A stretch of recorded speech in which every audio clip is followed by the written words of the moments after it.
Bom dia, graça e paz. Vamos a mais uma leitura bíblica do nosso projeto Lendo a Bíblia com o Pastor. Nossa leitura hoje encontra-se, segundo o livro de Reis, capítulo 10, que diz assim: Acabe tinha 70 filhos que moravam na cidade de Samaria.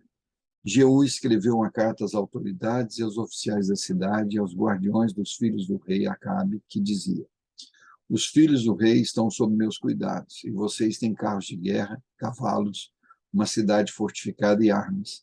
Assim que receberem esta carta, escolham para ser rei o melhor e mais capaz dos filhos do seu senhor e preparem-se para lutar pela dinastia de Acabe. Eles ficaram apavorados e disseram: Dois reis não foram capazes de enfrentar esse homem. O que podemos fazer? Então, os administradores do palácio e da cidade, juntamente com as autoridades e os guardiões dos filhos do rei, enviaram esta mensagem a Jeú: Somos seus servos e faremos o que o Senhor ordenar. Não proclamaremos nenhum rei, faça o que lhe parecer melhor. Jeú respondeu com outra carta: Se estão do meu lado e vão me obedecer, tragam-me as cabeças dos filhos do seu senhor a Jezreel amanhã a esta hora. Os 70 filhos de Acabe estavam sob os cuidados dos líderes de Samaria, onde haviam sido criados desde a infância.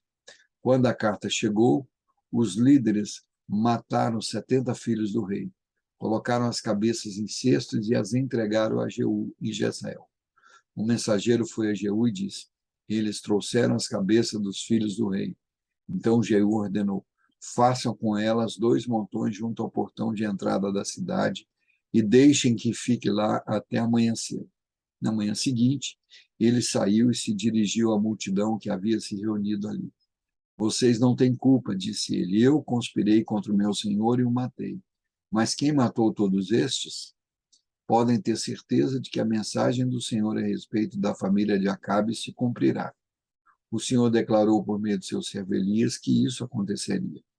Então Jeú matou todos os parentes de Acabe que restavam em Jezreel e todos os seus oficiais mais importantes, seus amigos pessoais e seus sacerdotes. Nenhum descendente de Acabe sobreviveu. Depois Jeú partiu para Samaria. No caminho, em Bet-Eked, os pastores encontrou alguns parentes de Acasias, rei de Judá. Quem são vocês? Perguntou. Eles responderam: Somos parentes do rei Acasias. Vamos visitar a família do rei Acabe e da rainha mãe. Prendam-nos vivos, ordenou Jeú a seus homens. Eles o capturaram, 42 pessoas ao todo, e os mataram junto ao poço de Bet-Eked. Nenhum deles escapou. Quando Jeú partiu dali, encontrou Jonadab, filho de Recabe, que vinha falar com ele. Depois de cumprimentá-lo, Jeú lhe disse: Você é leal a mim como sou a você? Sim, eu sou, respondeu Jonadab. Então dê-me sua mão, disse Jeú. Jonadab estendeu a mão e Jeú o ajudou a subir a carruagem. E lhe disse: Venha comigo e você verá a minha dedicação ao Senhor. Jonadab foi com ele. Quando Jeú chegou a Samaria, matou todos os que restavam ali da família de Acabe, como o Senhor havia anunciado por meio de Elias. Jeú reuniu todo o povo da cidade e lhe disse: A adoração a Acabe e a Baal não foi dada com nada comparado ao modo como eu o adorarei. Portanto, convoquem todos os profetas e adoradores de Baal e reúnam todos os seus sacerdotes. Todos devem vir, pois vou oferecer um grande sacrifício a Baal. Quem não comparecer será morto. O plano astuto de Jeú, porém, era destruir todos os adoradores de Baal. Então Jeú ordenou: prepare uma reunião solene para prestar culto a Baal. A convocação foi feita e ele enviou mensageiros por todo Israel.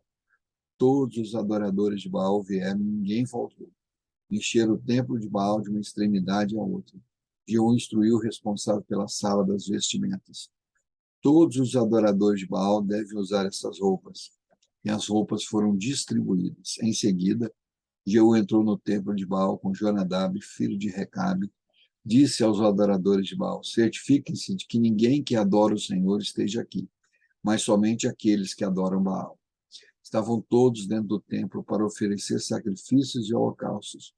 Jeú havia colocado 80 homens do lado de fora do edifício e os avisados: Se deixarem alguém escapar, pagarão com a própria vida. Assim que Jeú terminou de oferecer o holocausto, deu ordem a seus guardas e oficiais: entrem e matem todos, não deixem ninguém escapar. Os guardas e os oficiais mataram todos e arrastaram os corpos para fora. Então os homens de Jeú entraram na câmara mais interna do templo de Baal. Levaram para fora a coluna sagrada usada no culto a Baal e a jogaram no fogo. Despedaçaram a coluna sagrada, demoliram o templo de Baal e o transformaram em banheiros públicos, como é até hoje. Desse modo, Jeú destruiu todos os vestígios do culto a Baal em Israel. Contudo, não destruiu os bezerros de ouro em Betel e Dan, com os quais Jeroboão, filho de Nebate, havia levado Israel a pecar. Ainda assim, o Senhor disse a Jeú: você fez bem em seguir minhas instruções e destruir a família de Acabe. Por isso, seus descendentes serão reis de Israel até a 4ª geração. Mas Jeú não obedeceu de todo o coração à lei do Senhor, o Deus de Israel. Não se afastou dos pecados que Jeroboão havia levado Israel a cometer. Naquele tempo, o Senhor começou a reduzir o território de Israel. O rei Hazael conquistou várias regiões do reino, a leste do rio Jordão, incluindo toda a terra de Gileade, de Gade, de Ruben e de Manassés. Conquistou a região desde a cidade de Aroer, perto do vale de Armon, até Gileade e Bazã, ao norte. Os demais acontecimentos do reinado de Jeú, tudo o que ele fez e a extensão de seu poder estão registrados no livro da história dos reis de Israel. Quando Jeú morreu e se reuniu aos seus antepassados, foi sepultado em Samaria. Seu filho Jeoacás foi seu sucessor. Ao todo, Jeú reinou por 28 anos sobre Israel em Samaria. Aleluia, louvado seja o nome do Senhor, nosso Deus, por essa porção da sua palavra, pela sua fidelidade e pela a sua mão forte que livra o seu povo da contaminação e do pecado e condena e leva a juízo aqueles que são desobedientes ao Senhor. Deus, tenha misericórdia de nós. Amanhã retornaremos com mais um Lendo a Bíblia com o pastor.